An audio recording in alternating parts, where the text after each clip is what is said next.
Alright everyone, here we are with ticker symbol NIO, NEO Inc. And before I jump into this chart, I do want to state some things. So the first thing is welcome to my channel, Invest for Tomorrow. All first time viewers and subscribers and investors, welcome to my channel. If you guys feel inclined to subscribe, please click on the subscribe button, but don't forget to click on the bell so you don't miss a single video that I post. Turn on all notifications so you guys can get chart analysis updates. To all my subscribers, I want to say thank you.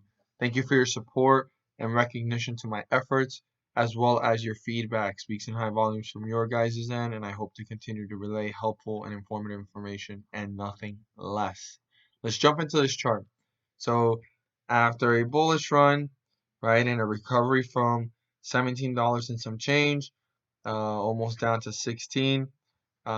We are seeing the highs here of 2093, and from that moment forward, it just started to fall down.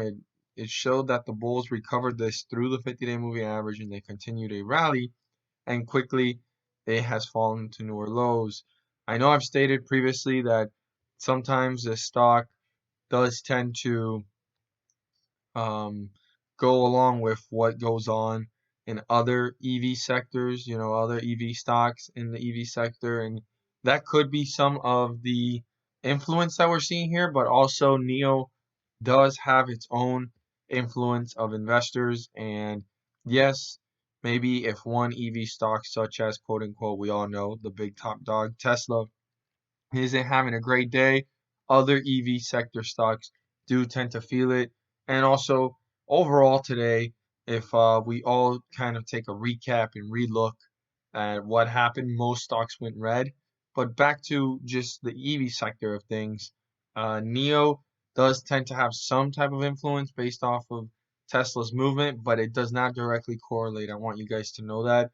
NEO has its own investors, has its own participators, and most likely this is people taking profits because after that recovery of around $16, about $17 jumping up to almost $21, that's a nice little jump right there after hitting highs of $21. So one thing that we're seeing here is $21 is the main resistance point right now. That's the highest point this stock has reached, and people were just cutting out with profits. Anybody that got in through this dip probably sold off here on this run in a downward direction, and the bears are dominating. Or even people that bought in here and didn't sell on this first dip saw this recover and they said, okay, I got to take advantage now. This is the highest I've seen it again. Let me get out. So there's a lot of influence going on here apart from Tesla's behavior and so forth. NEO, like I said, is not in direct correlation to what goes on in Tesla, but obviously a lot of people guide themselves through how Tesla is acting to know how the rest of the EV sector is doing. They don't directly correlate, but it does give an idea of what is going on. But this right here is a direct correlation to the investors that didn't get to clock out profits up here, and they created another rejection at around $21 and showing that that is one of the most important resistance levels all the way up here at 2093, and the highest point was 2103, and the previous highest point was $21. It's just showing that the $21 mark is the most important resistance level right now, and I want you guys to keep that in mind and write that down. Very, very important for this stock to continue to have a run in the near future. As of right now, again, bears are dominating this. Could be sell-off fear or just the EV sector overall, and the market overall today has actually made people get out. So let's go ahead and move this to its new locations because support was broken through. And I'm actually going to use a point that is way down here as the support for you guys to pay close attention to, because way down here at 1701, which was the previous low before this run, if you could see right here with my pointer, at 1701, it went all the way up and it did this recovery. So 1701 is the most important support level right now as this is going down. So I want to point that out. And here we are with the resistance level, the first resistance level that's going to be important. So Before going down to 1701, though, I want you guys to be aware that the lowest point of the day was actually hit at the end of the day, and that's 1781. So this needs to be turned into a support so that this can bounce back up for the bulls. And if it does, the bulls have one goal, and their goal is to break through resistance right now. And just because they broke the resistance does not mean that they gain control again. This is the highest point before the stock actually started to dip and fall to newer lows, and that's 1926. This needs to be broken through and turned into a support. Once this is broken through, the bulls need to recover at 1943. That's the 50-day moving average. We're in bearish territory right now.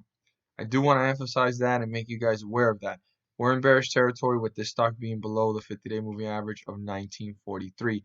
1943 is the most important point for the bulls to break through, turn into support, and get back into bullish territory, hitting newer highs. But before getting there, the first resistance level is 1926, and they'll be able to start to work their way up if they test this and turn this into a support. Our support level is the closing price. This is very unusual. It doesn't happen very often, but it is the closing price. They need to recover from here. If the bears start off the day very strong and hefty and continuing to dominate this and bringing this to newer lows, then that's where I'm going to bring into consideration our lowest point below this run, which is 1701. This is the support level that I can't emphasize enough, that this stock is getting further away from the 50-day moving average and hitting definitely newer lows, and it's on its way to break down to newer supports, and the bears are just dominating this. If the bulls were to reappear anywhere down here, they need to come in hefty and strong, and if they do reappear, how strong are they reappearing? Are they reappearing to the point that the stock just had a slight recovery and it bounced back and it's just hanging out between 1701 and 1781? Or is it just hanging out between 1701 and obviously our resistance level of 1926? Because that just means that we're still in bearish territory, the bears are still in control, and the bulls are going to get exhausted at some point and the bears are going to tear them down again. So yeah, that's great for the bulls, but they need to come in hefty and strong. Most important support level right now is the closing price of 1781. With doing so, the 1781 mark needs to be used as support to start to work its way up back into newer highs and try to break through this resistance level of 1926. And then their next goal is the 50-day moving average of 1943. So this can get back into bullish territory and newer highs. But again, the next support level, if this was to break 1781 and the bears just appear strong and hefty, it is 1701. And if 1701 gets broken through, this will test newer lows and break through lower supports. So we're going to have to see how this plays out. Very unusual for this to happen, that the closing price is the support right now, but it certainly is. It's the lowest point of the day, and there's no like up or down. That's just a big drop. I mean, it closed out at 1870 at 4 p.m. and it hit new lows of 1781. We're definitely going to see how this turns out tomorrow. Tomorrow is the end of the week, and we're going to see how investors and the market reacts. And once again, just keep in mind 1781 needs to be used as support.